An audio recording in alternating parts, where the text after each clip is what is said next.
I'm not going to read my long title.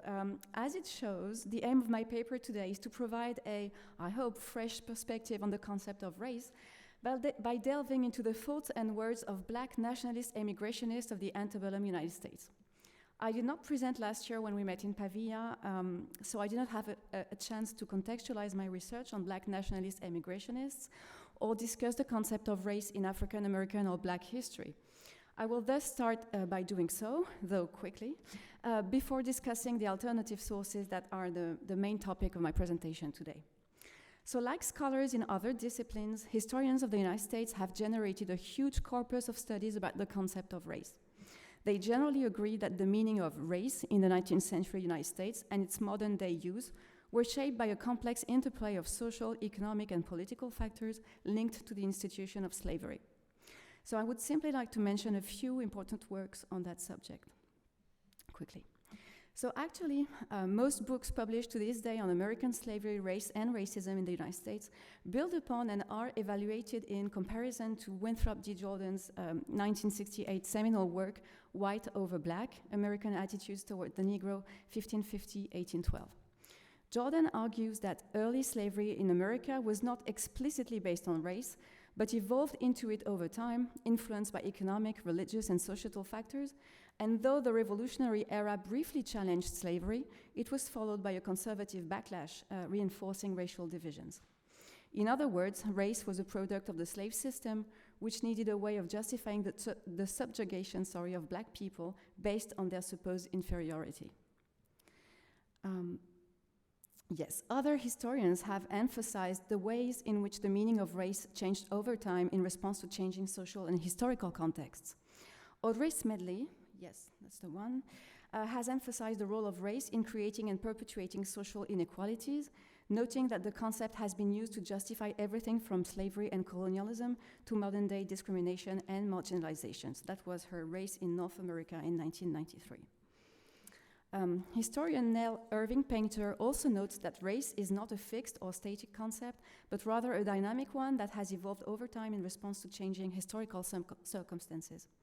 In her 2010 book, The History of White People, Painter traces the ways in which ideas about race have been used to define and exclude certain groups from social and political power, while legitimizing the dominance of others. So, most historians' works highlight the ways in which race has been used as a tool of power and domination throughout American history. Now, interestingly, historian Matthew Fry Jacobson has contended that race has also been used as a tool for resistance and solidarity among marginalized groups in the United States.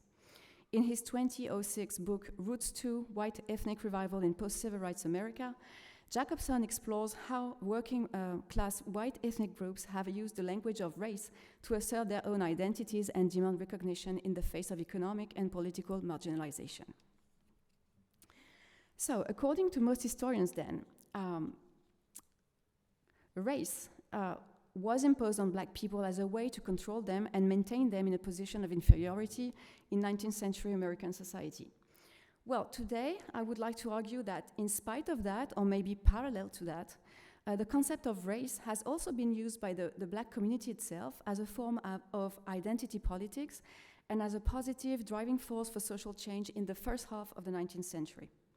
So in fact, even though historiography generally considers that Black Americans have systematically been victims of the racial categorization imposed by white people, I would like us to contemplate the possibility that free people of color may have tried to use race as a factor of cohesion in order to unite the Black community and demand recognition and equality in the face of political marginalization in the antebellum era.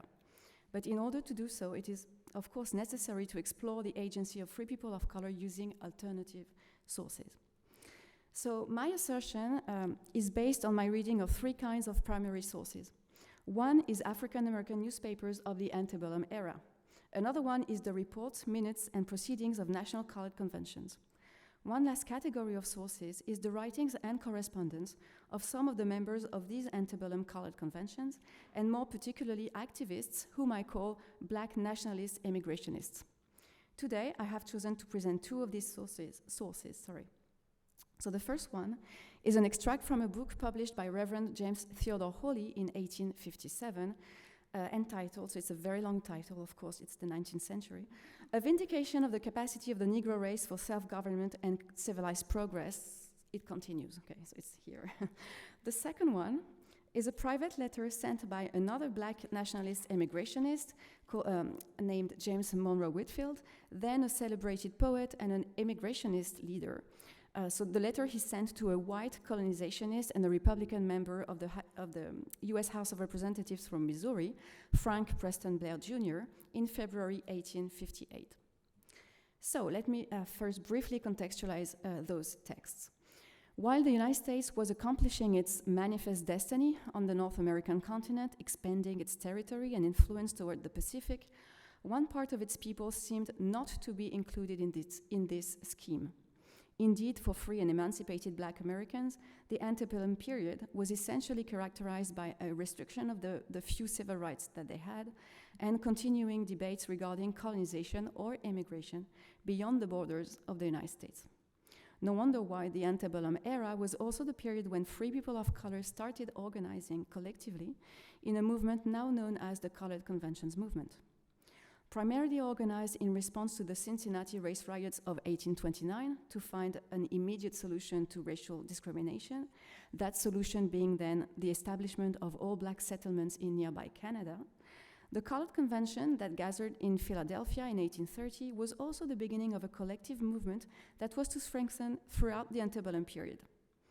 So if the 1840s saw the movement urged toward domestic agitation for equal civil rights, immigrationism as a solution to enjoy full citizenship rights and escape racial discrimination never faded from the discussions. So at the time, some of the most prominent and vocal Black American leaders, such as, for example, Frederick Douglass, were firmly opposed to immigration and openly denounced the American Colonization Society and its project to colonize free and emancipated Black people in Africa, when others did advocate relocation to other and closer places. After the Compromise of 1850 and the Fugitive Slave Act were enacted, and even more so after the Supreme Court's Dred Scott decision in 1857, increasing numbers of people of color were prepared to consider immigration, not colonization, immigration, and we can discuss the difference during Q&A. So they were prepared to consider immigration as a solution, quote unquote, to escape oppression. Although the advocates of the immigration solution agreed that Black people should leave the United States, there was no real consensus concerning the place where they should actually settle.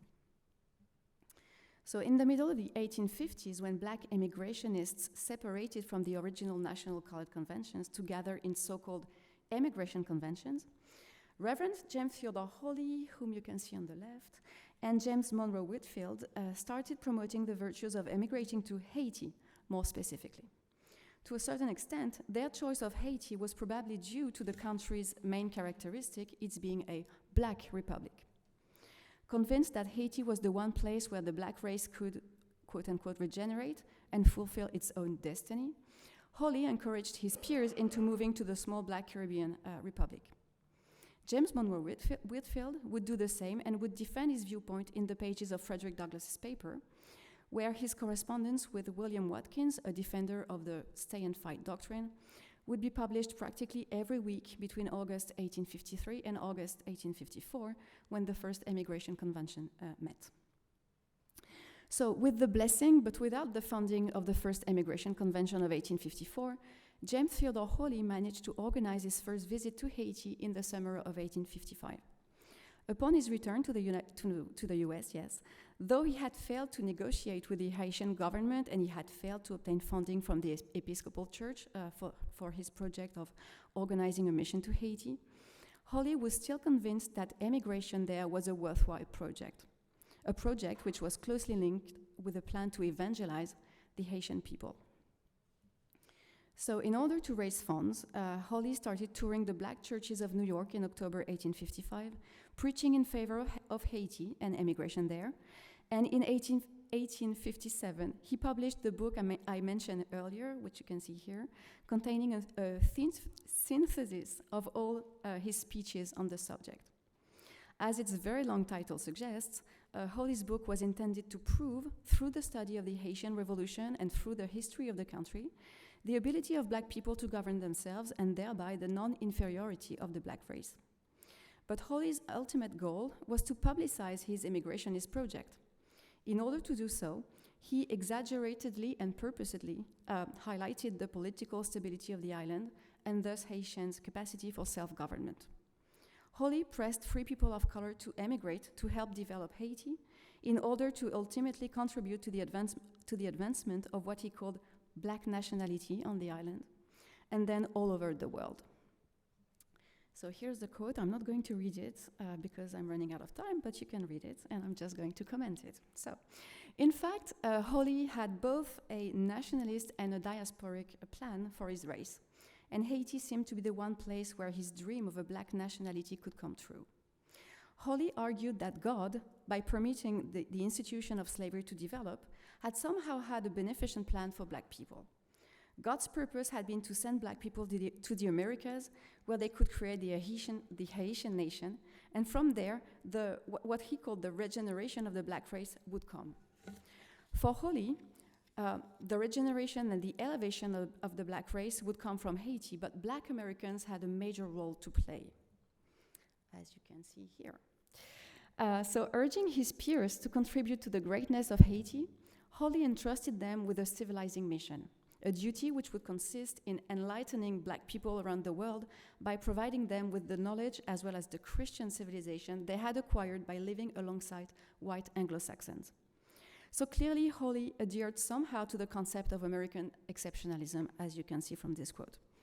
If white Americans were indeed the chosen people, elected by God, entrusted with a civilizing mission in the Western Hemisphere on the North American continent, then for Hawley, black Americans had also been entrusted with a civilizing mission among their colored peers.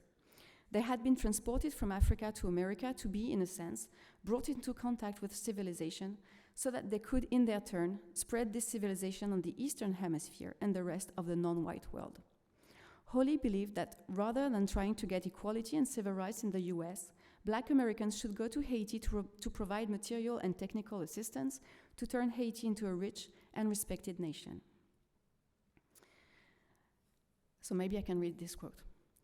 If one powerful and civilized Negro sovereignty can be developed to the summit of national grandeur in the West Indies, where the keys to the commerce of both hemispheres can be held, this fact will solve all questions respecting the Negro, whether they be those of slavery, prejudice, or proscription, and wheresoever on the face of the globe such questions shall present themselves for a satisfactory solution. A concentration and combination of the Negro race of the Western Hemisphere in Haiti can produce just such a national development. Providence seems to have made our peculiar task by the eligibility of our situation in this country as a point for gaining an easy access to that island. Then let us boldly enlist in this high pathway of duty. So, Hawley's Haitian mission was of universal significance.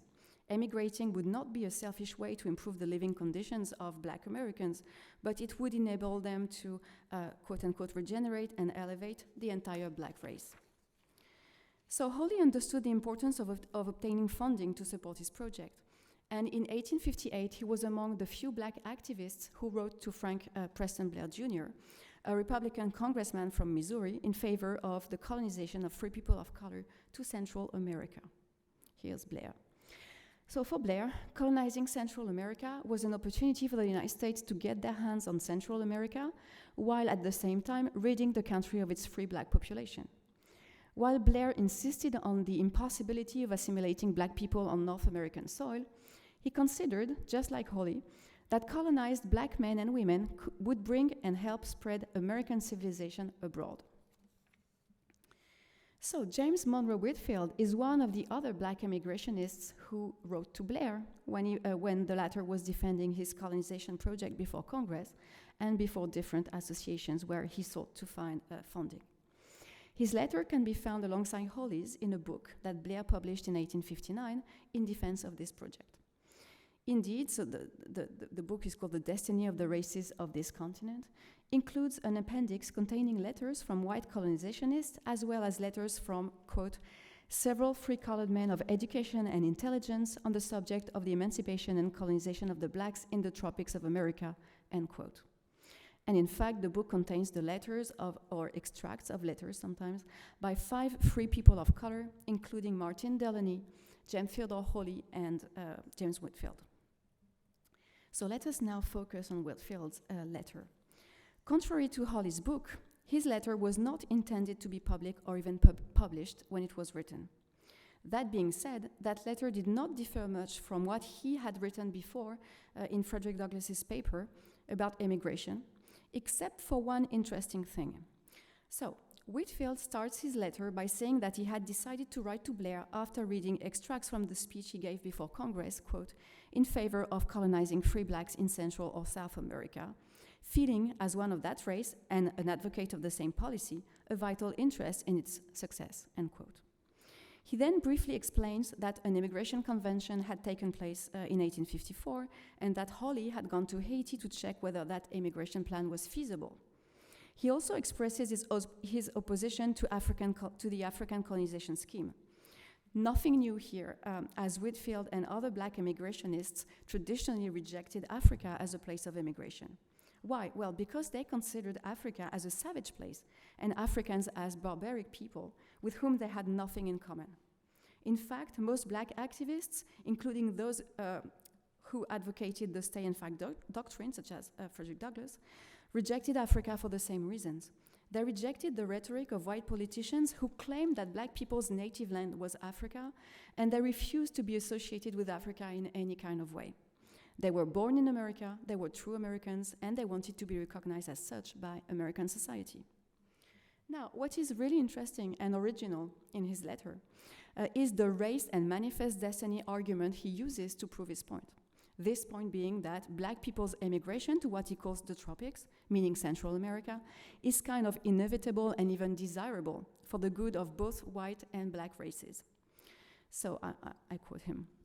The colonization society removes to Africa a few hundreds yearly at an expense which would plant twice as many thousands in Central America with everything requisite for their rapid progress.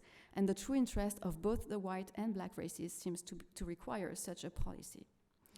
Next, and what is really striking in his letter, Whitfield asserts the superiority of both the white and the black races over all other races, and then declares that the black race is destined to occupy and rule over the tropics. The fact is, the Saxon and Negro are the only positive races on this continent, and the two are destined to absorb into themselves all the others. And like two positive poles, they repel each other. And if the one is destined to occupy all the temperate regions of this hemisphere, it is equally certain that the other will predominate within the tropics. So in the same vein as Hawley before him, Whitfield seems to have absorbed or assimilated the very American concept of manifest destiny and applies it to the black race.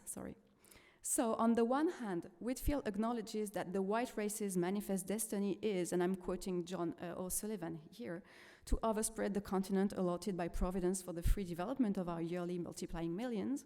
In other words, Whitfield concedes that God's design is to allow white Americans to expand all over the North American continent. But then, on the other hand, he affirms that God also has a design for the black race, so that the black race's manifest destiny is to dominate what Whitfield calls the tropics, that is Central America. It is really interesting to see how Whitfield and Hawley have in fact appropriated or at least assimilated white Americans' own beliefs and racial thinking and applied them to the black race. Hawley and Whitfield and other black nationalist immigrationists do not challenge the notion of race or even of a race being superior to others. Instead, they adopt the very same concepts as white Americans in order to prove their equality with the white race, placing themselves and the white race above all other races. So I don't know if I have some time to tell you about that, but I wanted to show that in fact Hawley and Whitfield were not the only ones to do so. And I think they were the first ones to clearly conceptualize the idea of a black manifest destiny, but that idea that the black race was above other races, and particularly what they called the Indian race, was not new. Here is an extract from an article written by Frederick Douglass in 1849 in his newspaper, then the North Star. And the article is coincidentally entitled "The Destiny of Colored Americans." So it doesn't speak about a black manifest destiny, but he clearly makes a case against the immigration of black people. It's not in that quotation. And just like Hawley and Whitfield, he places the black race above others, and here specifically above the Indian race, and on an equal footing, so that's the rest of the quotation, with the white race, linking the destiny of the black man to the destiny of the white man. So, because I guess I must conclude, what I have wanted to show through the examples of Hawley and Whitfield, I meant to demonstrate that in the late 1850s, black activists did not respond to racial discrimination and racial violence by rejecting racial categorization. Instead, they seized upon and turned racial categorization to their advantage by advocating racial pride, black nationalism, and even their supposed superiority over other races, putting themselves on an equal footing with the white race, and claiming that the black race also has a manifest destiny in the Americas. For these black nationalist emigrationists, claiming the black race's superiority over other races and equality with the white race can be considered as a form of resistance or reappropriation of their racial identity within a broader context of systemic oppression in order to achieve their goals. In the case of Hawley and Whitfield, their primary aim was to finance their immigrationist projects, but ultimately it was also about uniting the black diaspora in some place away from white Americans. Hawley and other activists were indeed convinced that Haiti, or what they called the tropics, was the one place where the black race could, quote-unquote, regenerate and fulfill its own destiny. The question of emigrating was then clearly associated with the quest for a black nationality, and Haiti was seen as a promised land for the black diaspora. Thank you.